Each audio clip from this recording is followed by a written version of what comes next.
आज 2 जानेवारी 2026 सकाळचे 9:30 वाजलेत तरी आमचे 2 माकडं अजून झोपलेले आहेत. आता हे 12 वाजेपर्यंत झोपतील.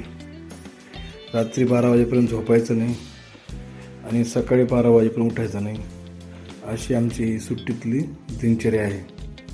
सुट्टीचा पण आजचा शेवटचा दिवस आहे, नाताळच्या सुट्टीचा. उद्यापासून शाळा सुरू होते. मग सकाळी 6:45लाच उठावं लागतं.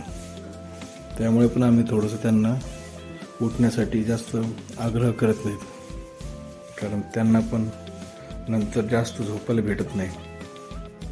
झोप कमी होते, चिडचिड होते, मग झोपू द्या म्हणतात. म्हणून म्हटलं चला सध्या सुट्ट्या आहेत तर झोपू द्या यांना.